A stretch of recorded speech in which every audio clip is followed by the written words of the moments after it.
Sometimes you just need an excuse to do whatever you want. I've wanted to do a review of the Oris Propilot X for the longest time. And now that they released the Kermit, I get to talk about not just the Oris Propilot X, which is a cool take on the classic pilot's watch, but also talk about colored dials.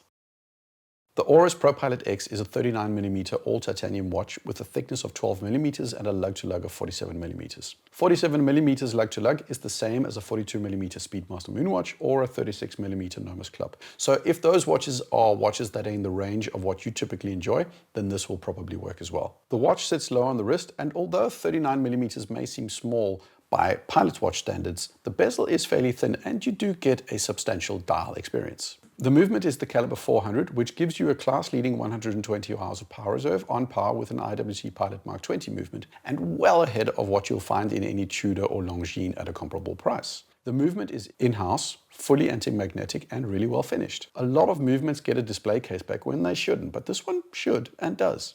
It gets a skeletonized rotor, a matte brushed finishing on the majority of surfaces, which is not only appealing, but very much in keeping with the Pilot and titanium tool watch aesthetic that this watch exudes. The price is around $5,000, which puts it price-wise in the range of Tudor, Longines, and other lower mid-tier brands. It's cheaper than an Omega or Rolex, and in a range where you typically get a lot of bang for the buck. Titanium is the material du jour currently. It's what the cool watchmakers use for their watches. Even Rolex is getting in on the game. I like titanium, but it's something you really have to consider carefully before buying. Setting aside the weight, or rather the lack of it, the thing you have to get used to with titanium is the matte, unpolished, almost unfinished aesthetic. Titanium lends itself to rugged watches, to divers, to field watches, to watches to be used as originally intended. For many, that's a good thing, but for a person looking for a steel sports watch that can work in the office and have some visual eye-catchiness, you might be disappointed. A little bit more detail and precision around titanium mirror polishes and light play. You can absolutely get a mirror polish out of titanium, but you don't see it particularly often. Why not? It drives up the costs for the producer, which cuts into margins. Apart from all the anti-allergenic properties and certain other properties of titanium, titanium is primarily being used because it looks different. You don't want to be using a process that makes your watch look even more like steel, because you want to visually differentiate in the market and say, this is titanium, you can see it's titanium. Because otherwise, what's the point of using a more expensive material that doesn't look different? Nobody's going to pay for that. People expect tool watches not to be shiny, but to look rugged, and titanium really lends itself to it, and the producers are not going to make it shiny and make it look less like a tool watch. They want it to look rugged, and that's why it's going to look that way. Titanium scratches, and when it scratches, it oxidizes, and the oxidization process basically makes those scratches more pronounced. Much more pronounced than you would see on stainless steel. So your watch over time is going to look uglier than it would on a stainless steel watch. Not a lot of buyers want that. That's why in this price range and below, you don't see a whole lot of shiny titanium watches for those 4 reasons. They are there. There's a Seiko Shogun SBG 191, which is a $1,500 watch in titanium, which has polished components. It's got a dye shield coating, which is basically a coating to protect it from the scratches and from the oxidation process, but it's there. For the most part, though, where you're going to get the shiny titanium models, well, it's the Planet Ocean at significantly higher cost. It's the RLX titanium from Rolex. It's going to be more also a couple of grain Seikos, but in this price range, you're not going to get a whole lot of shiny titanium watches. Relatively speaking, no reflections, nothing to catch the eye on that case or bracelet. It's like those high-end sports cars in those grayed out military matte colors that you see every now and again. It communicates something different that a polished Oyster bracelet, Jubilee or Santos bracelet, or a IWC Pilot Mark 20 bracelet just doesn't. There's no luxury aesthetic to the Propilot. The angled machined bezel, the sharp angled and directional style of the case that flows directly into an equally sharp angled bracelet, especially with the angled outer links, just magnifies this rugged toolish aesthetic. I dig this aesthetic. It's a clear choice, and much like many of the choices that Oris make, in much of their product line, Oris has chosen to go its own way. This is, like I said, nothing like a pilot's watch from IWC or Rolex or even Longines. This watch does not go classic Flieger watch style. The dial initially continues this rugged tool aesthetic. You have a dial that I would describe as Spartan. Large, legible, sword hands in white, except for the grey version that go for a dark grey black paint in steel, simple thin stick indicators as hour markers, a simple seconds hand, a date window symmetrically placed at 6 o'clock, and even though it's a pilot's watch, there's no triangle at 12 o'clock which you often see. You don't even have the huge numerals that you would typically see on something called a pilot's watch. If the traditional pilot's watch is the baseline, then Oris has taken some liberties in terms of what you could call a pilot's watch, that's for sure. Of the small details, well, the date window is white on the blue and salmon pink dial models. The date window is dark gray on the gray model and green on the Kermit. You can argue back and forth. I think a lot of people argue that matching the date window with the dial in general is the way to go for visual consistency. But here they match the date window with the color of the fill on the hands, except for the Kermit where it's green all the way. From a legibility perspective, the blue and salmon works best. From a consistency and aesthetic perspective, I think the gray model works best. The Kermit is a different story. This is more about thematic consistency more than tonal consistency. So again, simple, Spartan dial, legible, tool, rugged. And then you have the colors and you think, am I looking at the same watch? Look at a Noma's Club. Polished case, small case, California dial. Everything says playful. And then put on a pink dial and it's totally consistent with that playful nature. Look at a JLC Master Control Ultra Thin. Serious, refined, luxurious. At the dial, choose between black or a silverish white. Again, tonally, thematically consistent.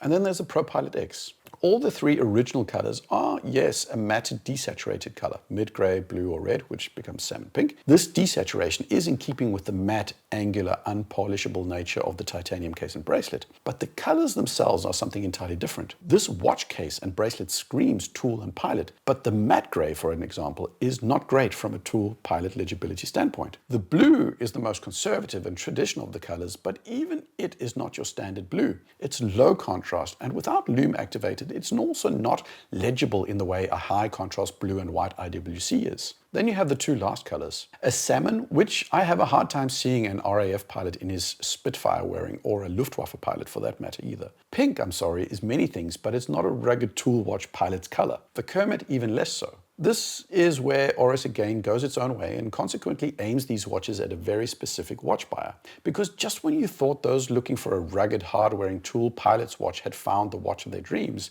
they throw in a pink or a Kermit green. Yes, you can go for the gray as the ultimate low-profile iteration of the four models, but it's just too low contrast overall for many, I think. It's like wearing gray suit, gray socks, gray shoes, gray shirt, and gray tie together with your gray watch.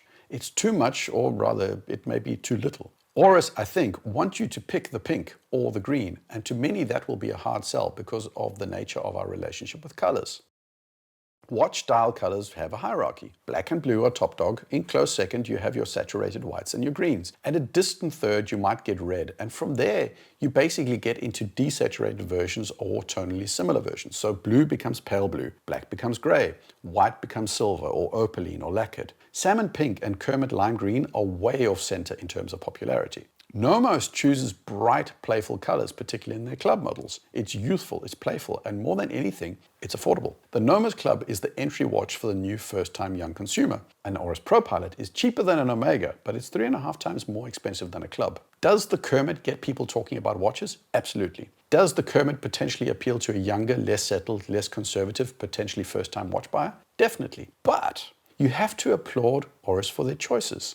They are daring to be different. They basically said, let's make an ultra toolish pilot's watch with a massively rugged titanium aesthetic, and then just for giggles throw in a pink dial and a lime green frog dial. As to Kermit himself, well, you only see him once a month, if at all, so it's an absolute minimal implementation of the collaboration. Not quite as minimal and hopeless as the moonshine gold hand on the latest Moonch watch, but it is very discreetly implemented, apart from the lime green, of course. Personally, I think Oris is stretching the definition of what you can call a pilot's watch, but that's okay. In many ways, this watch could easily be rebranded rather as a quirky titanium alternative to an Aquaterra or an Oyster Perpetual. The aesthetic dial similarities are there for sure. Whether or not you think it's actually a credible pilot's watch is ultimately irrelevant for the most of us that don't have a pilot's license anyway. So what we are left with is a ridiculously well-made watch with a technically astounding, truly in-house movement at a price point which represents a ton of value. You also have a watch aesthetic that is intentionally designed for a very specific buyer. Much like a lot of Oris's offerings, they have a very clear niche. Yes, there are some individuals that have the money to have this watch in their collection as their weird watch or their playful watch. But the market for single watch owners that want this rugged toolish aesthetic coupled with a playful pink or lime green dial, or even for an almost camouflage gray, is a market that can at best be described as niche. Those buyers are there, and I appreciate that Oris caters to them. Personally, this is a watch that I consistently go back to, constantly debating whether it should be in my collection because it's so different, so cool, so deliberate, and so uncompromising in its design. But I never put down the money because I always end up asking myself, how often would I actually wear it? My own personal equation is not enough. But having said that, it's original and proves yet again that Oris are very much their own type of watchmaker. What do you think? Comment below. Like, subscribe. Cheers.